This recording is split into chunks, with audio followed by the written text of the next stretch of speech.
एक दिन गीता के पास खाने को कुछ नहीं था। उसकी झोपड़ी में एक ही बची थी, एक पुरानी रोटी का टुकड़ा और थोड़ा आटा।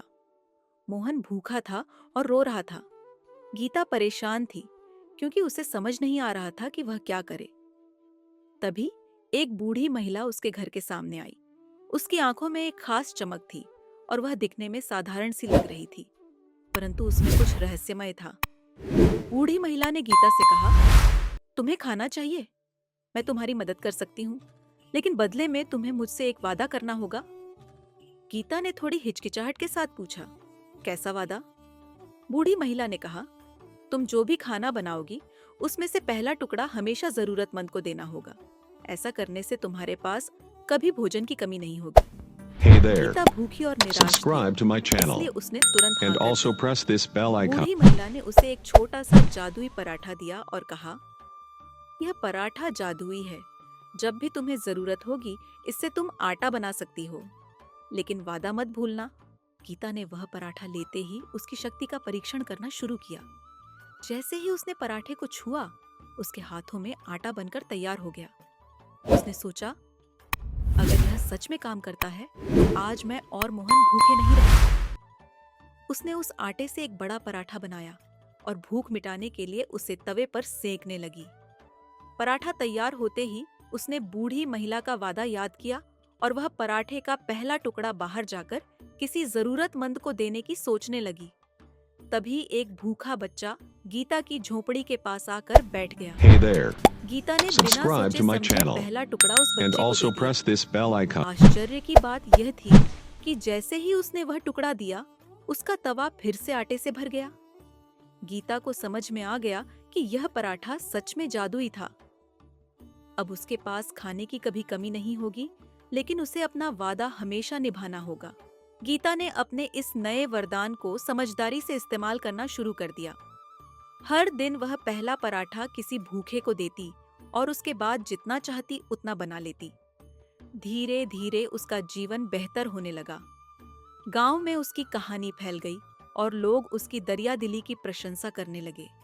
अब वह सिर्फ अपने और मोहन का पेट ही नहीं भरती थी, बल्कि गांव के सभी भूखों को भी भोजन देती थी। लेकिन गीता कभी यह नहीं भूली कि यह सब उस जादुई पराठे और उसके वादे की वजह से हुआ था। गांव के लोग उसे पराठे वाली माँ कहने लगे। वह अब गरीब नहीं रही, बल्कि लोगों की मदद करने वाली एक समृद्ध महिला बन गई थी। एक दिन गांव में अकाल पड़ गया।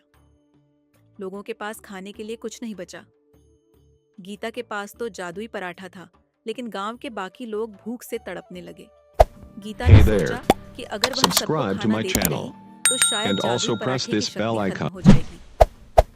वह बहुत चिंतित थी और उसने फैसला किया कि वह सबसे जरूरतमंदों को ही खाना देगी। लेकिन जब उसने यह सोचा तो उसका पराठा बनना बंद हो गया। गीता घबरा गई। उसे एहसास हुआ कि उसने अपने वादे का पालन नहीं किया था।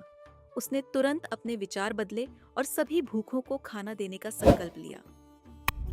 जैसे ही उसने यह फैसला किया, पराठे की जादुई शक्ति वापस आ गई और वह अब पहले से भी अधिक पराठे बना सकती थी। उसने पूरे गांव को खाना खिलाया और कोई भी भूखा नहीं रहा। अकाल खत्म होने के बाद गांव फिर से खुशहाल हो गया। एक दिन वही बूढ़ी महिला फिर से गीता के घर आई। उसने गीता की ओर देखकर मुस्कुराते हुए कहा, Hey there. तुमने अपना वादा Subscribe to my निभाया, channel इसलिए and तुम्हें इस also press पराठे की this bell शक्ति icon. हमेशा के लिए मिल गई। लेकिन अब तुम्हें इस पराठे की जरूरत नहीं, क्योंकि तुमने गांव के लोगों की मदद करके खुद को मजबूत बना लिया है। गीता ने बूढ़ी महिला का धन्यवाद किया। बूढ़ी महिला ने पराठा वापस लिया और गायब हो गई। गीता अब जान चुकी थी कि असली जादू उस पराठे में नहीं, बल्कि उसके दिल की दरियादिली में था। अब गीता का जीवन पहले से कहीं अधिक खुशहाल था। उसके पास भोजन, प्यार और गांव के लोगों की दुआएं थीं। उसने सिखाया कि जब हम दूसरों की मदद करते हैं तो हमारे अपने जीवन में भी खुशियां बढ़ती हैं। गीता की कहानी गांव भर में फैल गई और लोग उसे याद करते हुए कहते थे, पराठे वाली माँ जिसने अपने दिल से जादू किया।